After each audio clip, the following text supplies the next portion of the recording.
మన చట్టం, ఇదే మన చట్టం. తెలిసి మసలుకో, తెలివిగా నడుచుకో, అందరికీ అన్ని విధాల బంధువులా నిలిచి తక్షణ మార్గాలను తెలిపే, రక్షణ గమ్యాలను చూపే ఇది మన చట్టం, ఇదే మన చట్టం. తెలిసి మసలుకో, తెలివిగా నడుచుకో, ఇది మన చట్టం, ఇదే మన చట్టం. శ్రోతలకు నమస్కారం. ఇది మన చట్టం శీర్షికన అడ్వకేట్ వల్ల సమస్య వస్తే ఏం చేయాలి అన్న అంశం గురించి తెలియజేయడానికి ప్రముఖ న్యాయవాది, government pleader, bar council member Shri Akula Anantasen Reddy గారు మన స్టూడియోస్కి ఇచ్చేశారు. వారిని అడిగి తెలుసుకుందాం. నమస్కారం అండి అనంతసేన్ రెడ్డి గారు. నమస్తే అండి. చట్టపరమైన సమస్య వస్తే ఒక అడ్వకేట్ ద్వారా కోర్టుని అప్రోచ్ అవుతుంటారు. ఈ అడ్వకేట్ ద్వారా వెళ్ళేటప్పుడు అంటే సరైన ఆర్థిక స్తోమత లేదు అనుకున్నప్పుడు ఎవరైనా అడ్వకేట్ని సర్వీసెస్ని ఫ్రీగా పొందాలంటే ఏం చేయాలంటారు? అడ్వకేట్ సర్వీసెస్ ఆర్థిక స్థోమత లేనటువంటి క్లయింట్లు ఫ్రీగా పొందాలంటే లీగల్ సర్వీసెస్ అథారిటీని అప్రోచ్ అయ్యి వారు అర్జీ పెట్టుకుంటే ఫ్రీ లీగల్ ఎయిడ్ కౌన్సిల్ను లీగల్ సర్వీసెస్ అథారిటీ అపాయింట్ చేసి ఈ క్లయింట్ యొక్క కేసును వాదించే విధంగా వారు లీగల్ ఎయిడ్ కౌన్సిల్ను పంపిస్తారు. అలా అడ్వకేట్గా వీరి తరఫు నుంచి కోర్టులో వాదించే వాళ్ళకి పేమెంట్ ఎవరిస్తారు? ప్రతి జిల్లాకు ఒక లీగల్ సర్వీసెస్ అథారిటీ ఉంటుంది. లీగల్ సర్వీసెస్ అథారిటీలో కొంత డబ్బు ఉంటుంది.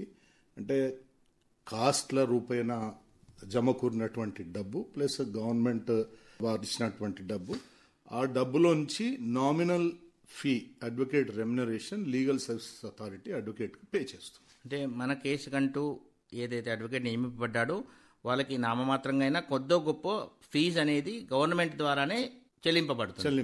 అనంతసేన్ రెడ్డి గారు, కొన్ని సమస్యలు కంచే చేను వేస్తే అన్న సందాన కొన్ని చోట్ల అడ్వకేట్ని నమ్మి డాక్యుమెంట్స్ అన్ని ఇవ్వడం కానీ వాళ్ళు చెప్పిన ఫీజు అన్నీ ఇచ్చిన తర్వాత కూడా కేవలము ఒక అడ్వకేట్ నిర్లక్ష్యం వల్లనో లేదంటే తప్పుదారి పట్టించడం వల్ల నష్టం జరిగినట్లయితే అది అడ్వకేట్ చేసిన తప్పు వల్లే నాకు ఈ నష్టం జరిగింది అని భావిస్తే ఆ వ్యక్తి ఏం చేయాలంటారు?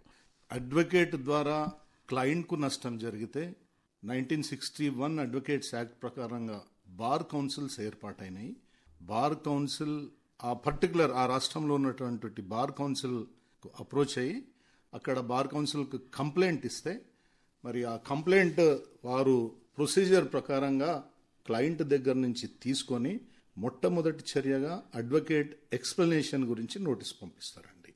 15 days టైం పెడతారు. అడ్వకేట్ కామెంట్స్ వచ్చిన తర్వాత బార్ కౌన్సిల్ జనరల్ బాడీ మీటింగ్లో 25 members జనరల్ బాడీ ఉంటుంది ప్రతి రాష్ట్రానికి. జనరల్ బాడీ మీటింగ్లో ఎజెండా ప్రకారంగా ఈ కేసెస్ అన్ని లిస్ట్ చేసి అక్కడ బార్ కౌన్సిల్లో డిస్కస్ చేసిన తర్వాత ఇది ఫిట్ కేసు డిసిప్లినరీ కమిటీకి పంపించాలి. ప్లస్ ప్రాథమిక విచారణ చేసి ఇందులో సాక్ష్యాలు ఉన్నాయి అని నిర్ధారణ చేసుకున్న తర్వాత బార్ కౌన్సిల్ వారు డిసిప్లినరీ కమిటీ, క్రమశిక్షణ కమిటీ ఉంటుంది, అక్కడికి రిఫర్ చేస్తారండి. అనంతసేన్ రెడ్డి గారు, మామూలుగా ప్రతి కోర్టులో ఒక బార్ అసోసియేషన్ ఉంటుంది. మీ బార్ కౌన్సిల్ ఎక్కడ ఉంటుందండి? బార్ కౌన్సిల్ హైకోర్టు ప్రెమిసెస్లో తెలంగాణ రాష్ట్రంలో ఉందండి. ప్రతి రాష్ట్రానికి ఒక బార్ కౌన్సిల్ ఉంటుంది. సాధారణంగా ఎక్కడైతే ఉన్నత న్యాయస్థానం ఆ రాష్ట్రానికి ఉంటుందో అక్కడనే బార్ కౌన్సిల్ ఉంటుంది. ఈ బార్ అసోసియేషన్ వేరు, బార్ కౌన్సిల్ వేరు. ప్రజల అపోహలో ఉంటారు. తెలంగాణ రాష్ట్రంలో 110 బార్ అసోసియేషన్స్ ఉన్నాయి. బార్ అసోసియేషన్స్ ఎలా ఉంటాయంటే ప్రతి కోర్టుకు ఒక బార్ అసోసియేషన్ ఉంటుంది. అక్కడ ఉన్నటువంటి న్యాయవాదులు ఆ పర్టికులర్ కోర్టులో ప్రాక్టీస్ చేసే న్యాయవాదుల సమూహం అంతా ఒక్క దగ్గర చేరి రిజిస్ట్రేషన్ చేయించుకొని ఆ రాష్ట్రం యొక్క బార్ కౌన్సిల్ రికగ్నైజ్ చేస్తే అది బార్ అసోసియేషన్ అవుతుంది ప్రతి కోర్టులో. ఉదాహరణకి రంగారెడ్డి జిల్లా కోర్టు ఉంది, ఎల్బీ నగర్లో మెయిన్ కోర్టు ఉంటుంది, అక్కడ ఒక బార్ అసోసియేషన్ ఉంటుంది. మేడ్చల్ మల్కాజ్గిరి డిస్టిక్ ఉంది, కుషాయిగూడలో ఒక బార్ అసోసియేషన్ ఉంటుంది. ముఫసిల్ కోర్ట్స్లో వికారాబాద్ ఉంది, వికారాబాద్లో ఒక బార్ అసోసియేషన్ ఉంటుంది. ఆ విధంగా తెలంగాణ రాష్ట్రం మొత్తం దాదాపు 110 బార్ అసోసియేషన్స్ ఉన్నాయి. బార్ కౌన్సిల్ అనేది రాష్ట్రానికి ఒకటే ఉంటుంది. బార్ కౌన్సిల్ ఏమో ఒక చట్టబద్ధమైనటువంటి సంస్థ. 1961 అడ్వకేట్స్ యాక్ట్ ప్రకారంగా ఏర్పడ్డటువంటి సంస్థ. బార్ అసోసియేషన్ ఏమో సొసైటీస్ రిజిస్ట్రేషన్ యాక్ట్ ప్రకారంగా ఏర్పడ్డటువంటి అసోసియేషన్. మనం ఏదో ఒక కేసులో అడ్వకేట్ దగ్గర వెళ్ళినప్పుడు అడ్వకేట్ ద్వారా మనకు నష్టం జరిగింది, ఆయన నిర్లక్ష్యం వల్లనో అతని చర్యల వల్లనో అనిపించినప్పుడు కంప్లైంట్ ఇస్తే మీరు చెప్పినట్టు ఆ కంప్లైంట్ ఆ కౌన్సిల్ మెంబర్లో ఉండే జనరల్ బాడీ మీటింగ్లో పెట్టి ఆ లిస్ట్ అయిన కంప్లైంట్స్ అన్నిటినీ ఒకటి తర్వాత ఒకటి పరిశీలించి ఇది సహేతుకంగా ఉంది, ఇది డిసిప్లినరీ కమిటీకి రెఫర్ చేయవలసిన అవసరం ఉంది అన్నప్పుడు ఆ కేసుని డిసిప్లినరీ కమిటీకి రెఫర్ చేస్తాం. అవునండి. ఆ డిసిప్లినరీ కమిటీ ఏం చేస్తుందండి? డిసిప్లినరీ కమిటీకి ఈ కేసు రిఫర్ చేయగానే డిసిప్లినరీ కమిటీలో 3 సభ్యులు ఉంటున్నారండి. సీనియర్ బార్ కౌన్సిల్ మెంబర్ చైర్మన్గా ఉంటాడు, ఇంకొక bar council member as a member of the disciplinary committee ఉంటాడు, తర్వాత ఇంకొక కోఆప్టెడ్ మెంబర్ ఉంటారు. ఈ డిసిప్లినరీ కమిటీ ఇమీడియట్గా అడ్వకేట్కు నోటీస్ ఇష్యూ చేస్తుంది. నోటీస్ ఇష్యూ చేసి ఒక 15 రోజుల గడువు పెడుతుంది. 15 రోజుల లోపల వారు డిసిప్లినరీ కమిటీ ముందు అపియర్ అయ్యి వారు సమాధానం చెప్పుకోవాలి. అంటే ఆ కంప్లైంట్కి సంబంధించిన కంటెంట్స్ అంటే ఏమైతే వారిపైన అభియోగం మోపడిందో దానికి ఒక రకమైన రిప్లై సమాధానం ఇవ్వాల్సి ఉంటుంది. ఆ సమాధానం అందిన తర్వాత ఏం చేయాల్సి ఉంటుంది? ఆ సమాధానము అందిన తర్వాత కంప్లైంట్తో జతపరిచినటువంటి సాక్ష్యాలు, రిప్లైతో జతపరిచినటువంటి సాక్ష్యాలన్నీ పరిశీలించి ఒకవేళ చట్టబద్ధంగా కంప్లైనెంట్ను తర్వాత రెస్పాండెంట్ను ఇద్దరిని అడుగుతాం, ఇంకేమైనా సాక్ష్యం ఉందా, బోన్లో ఎక్కి సాక్ష్యం ఏమైనా ఇవ్వాల్సిన అవసరం ఉంది అనుకుంటే బోన్లో వాళ్ళ ఓత్ పైన సాక్ష్యం తీసుకొని రికార్డ్ చేసిన తర్వాత దాని మీద ఎంక్వైరీ చేసి నిర్ణయం ప్రకటిస్తాం. అంటే ఒక విధంగా చెప్పాలంటే కోర్టులో జరిగే పద్ధతిలానే ఉంటుందేమో. క్వాసీ జ్యుడిషియల్ అథారిటీ అండి. సివిల్ కోర్టులో ఏ విధమైన ప్రొసీజర్ ఉందో సేమ్ ప్రొసీజర్ ఇక్కడ ఫాలో అవుతాం డిసిప్లినరీ కమిటీలో. మామూలుగానే చట్టపరమైన అవగాహన లేకనే ఒక అడ్వకేట్ని మనం ఎంగేజ్ చేసి మన కేసును పోరాడడానికి ప్రయత్నం చేస్తారు చాలా మటుకు. అవును. ఇలా అడ్వకేట్ ద్వారా ఇబ్బంది పడి మోసానికి గురయ్యో లేదంటే నష్టపోయి ఉంటే తిరిగి మళ్ళీ ఈ క్వాజీ జ్యుడిషియల్ అథారిటీగా ఉన్న ఈ డిసిప్లినరీ కమిటీలో, బార్ కౌన్సిల్లో ఉండే డిసిప్లినరీ కమిటీలో తన కేసుని వాదించి నిరూపించుకోవడానికి కావలసినంత చట్టపరమైన జ్ఞానం ఉండకపోవచ్చు, లీగల్ నాలెడ్జ్ ఉండకపోవచ్చు. అలాంటప్పుడు వాళ్ళు ఎవరినైనా సహాయకుడిగా అంటే ఒక అడ్వకేట్ని తమ కేసుని తనకు జరిగిన నష్టాన్ని క్వాజీ జ్యుడిషియల్ అథారిటీ అనే డిసిప్లినరీ కమిటీకి పెట్టుకోవడానికి వెసులుబాటుగా ఉంటుందా? ఎస్ అండి. Quasi judicial authority disciplinary committee it acts like a civil court అండి. సివిల్ కోర్టులో ఏదైతే ప్రొసీజర్ ఉందో సేమ్ ప్రొసీజర్ డిసిప్లినరీ కమిటీ ముందు ఉంటుంది. అడ్వకేట్ను క్లయింట్ అవేర్నెస్ లేనటువంటి క్లయింట్ ఎంగేజ్ చేసుకోవచ్చు. బోత్ సైడ్స్, ఈవెన్ అడ్వకేట్ కూడా తను సొంతగా వాదించుకోలేని పరిస్థితుల్లో ఆయన కూడా రెస్పాండెంట్ ఎవరి పేరు మీద అయితే అభియోగాలు ఉంటాయో ఆ అడ్వకేట్ కూడా ఒక అడ్వకేట్ని పెట్టుకొని వాదించుకోవచ్చు. Same civil court procedure, petitioner and respondent both sides can engage advocate అండి. స్తోమత లేనటువంటి పిటిషనర్స్కు బార్ కౌన్సిల్ తరఫున లీగల్ ఎయిడ్ కౌన్సిల్ కూడా మేము అక్కడ బార్ కౌన్సిల్లో ఏర్పాటు చేస్తారండి. ఒకవేళ నాకు స్తోమత లేదు, నేను అడ్వకేట్ను పెట్టుకోలేను, నాకు అడ్వకేట్ సహాయం కావాలి అని సెక్రటరీ గారికి అర్జీ పెట్టుకుంటే బార్ కౌన్సిల్లో ప్యానెల్ అడ్వకేట్స్ ఉంటారు, అందులో నుంచి ఒక అడ్వకేట్కు ఈ కేసు ఎంట్రస్ట్ చేస్తాం. అడ్వకేట్ అనంతసేన్ రెడ్డి గారు, ఇలా కేసు పూర్వాపరాలు విచారించి ఇరుపక్షాల సాక్ష్యాలను గమనించి వాళ్ళ ఆర్గ్యుమెంట్స్ విన్న తర్వాత క్వాజీ జ్యుడిషియల్ అథారిటీగా ఉన్న ఈ disciplinary committee, bar council disciplinary committee ఏ రకమైన తీర్పును ఇచ్చి ఈ కంప్లైనెంట్కి సహాయం చేయగలదు?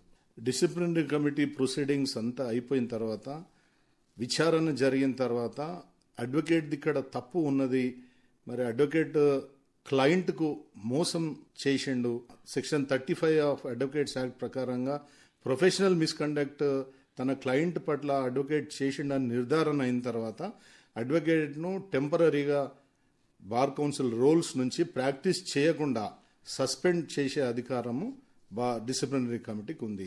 అది 6 నెలలు కావచ్చు, సంవత్సరం కావచ్చు, 2 సంవత్సరాలు కావచ్చు, 5 సంవత్సరాలు కావచ్చు. Permanent removal from the rolls of bar council కూడా చేయొచ్చు. It all depends on the gravity, అంటే ఎంత నష్టం జరిగిందో దాన్ని బట్టి డిసిప్లినరీ కమిటీ డిసైడ్ చేస్తుంది. అంటే ఆ జరిగిన నష్టం యొక్క తీవ్రతను పరిగణలోకి తీసుకొని పనిష్మెంట్ అంటే ఇవ్వడం జరుగుతుంది. ఎస్.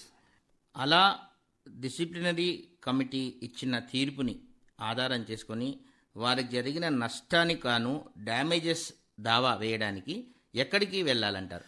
బార్ కౌన్సిలే డ్యామేజెస్ అవార్డు చేస్తుందా, లేదంటే ఇంకెక్కడికైనా వెళ్ళాలా? కొన్ని సందర్భాలలో విచారణ జరిగేటప్పుడు క్లయింట్ ప్రొడ్యూస్ చేస్తాడో ఆ ఎవిడెన్స్ను పరిగణనలోకి తీసుకొని డిసిప్లినరీ కమిటీయే కంపెన్సేషన్ అవార్డు చేసే అవకాశం ఉంటుంది. అడ్వకేట్కు డైరెక్షన్ ఇచ్చి నీ వల్ల నీ క్లయింట్ ఇంత నష్టపోయిండు కాబట్టి ఇంత అమౌంట్ అతనికి మీరు ఇవ్వాలి అని డైరెక్షన్ ఇచ్చే అవకాశం ఉంటుంది.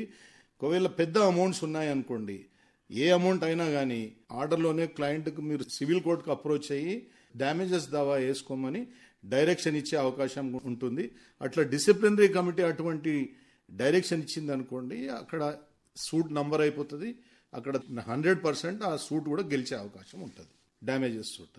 కొన్ని సందర్భాలలో బార్ కౌన్సిలే కంపెన్సేషన్ అవార్డు చేసే అవకాశం ఉంటుంది.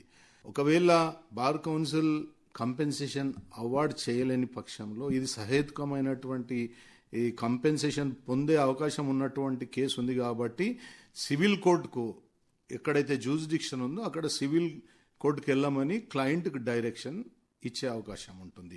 అటువంటి సందర్భాలలో క్లయింట్ అక్కడ లోకల్ జ్యూరిడిక్షన్ ఎక్కడైతే జ్యూరిడిక్షన్ ఉందో ఆ క్లయింట్కు అక్కడ దావా వేస్తే అతను 100% దావా గెలిచే అవకాశం ఉంటుంది. ఆల్రెడీ ఒక క్వాజీ జ్యుడిషియల్ అథారిటీ వారు చేసిన చర్య పట్ల పూర్తిగా విచారణ జరిపి ఒక జడ్జిమెంట్కి వచ్చింది కాబట్టి ఆ తర్వాత డ్యామేజెస్ అనేది ఎంత కావాలి అనేది నిర్ణయించుకొని కోర్టుకు పోయినట్లయితే ఆ కేసుని సివిల్ కోర్టు విచారించి వీరికి ఏ మేరకు నష్టం జరిగింది, ఏ మేరకు నష్టపరిహారం చెల్లించాలనేది నిర్ణయింపబడుతుంది. అక్కడ కూడా మళ్ళీ ఎవిడెన్స్ సివిల్ కోర్టులో ఎవిడెన్స్ అంతా పొందుపరిచి అక్కడ మళ్ళీ అడ్వకేట్కి నోటీస్ ఇచ్చిన తర్వాత ఎంక్వైరీ చేసిన తర్వాత అక్కడ నిర్ణయం తీసుకుంటాం. కాబట్టి కంచే చేను వేసిందని భయపడాల్సిన పని లేదు. న్యాయం జరిగేంత వరకు పోరాటం చేసే వెసులుబాటు చట్టంలో ఉంది. కాబట్టి దానికోసం కావలసిన పోరాటం చేయాల్సిన అవసరం కూడా ప్రజల పట్ల ఉంది. ఎప్పుడు ఆ రాష్ట్ర బార్ కౌన్సిల్ మోసపోయినటువంటి క్లయింట్లకు అండగా ఉంటుంది. దాదాపు చాలా కంప్లైంట్లు బార్ కౌన్సిల్కి వస్తాయి. ప్రతి 3 నెలలకు ఒక 100 నుంచి 150 కంప్లైంట్లు మేము విచారణ చేసి దాదాపు ఒక 20% కంప్లైంట్స్ డిసిప్లినరీ కమిటీస్కి పంపించినాము. అక్కడ డీసీలో కూడా రిమూవ్ చేసిన సందర్భాలు చాలా ఉన్నాయి. అడ్వకేట్స్ను రోల్స్ పై నుంచి 2 years, 3 years, 5 years professional misconduct కింద రిమూవ్ చేసిన సందర్భాలు కూడా చాలా ఉన్నాయి. కాబట్టి పోరాటం అనేది న్యాయం పొందేంత వరకు చేయాల్సిన అవసరం ఉంది. ఎస్ అండి. చాలా మంచి విషయాలు తెలియజేశారు అనంతసేన్ రెడ్డి గారు. నమస్కారం. నమస్తే. Thank you.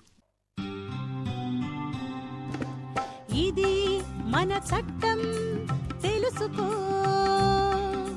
చట్టం తెలిసి మసలుకో, విధానాలు వివాదాలు పరిష్కార మార్గాలు, రక్షణ గమ్యాలు తెలిపే, ఇది మన చట్టం తెలుసుకో, తెలిసి మసలుకో, ఇది మన చట్టం తెలుసుకో, తెలిసి మసలుకో.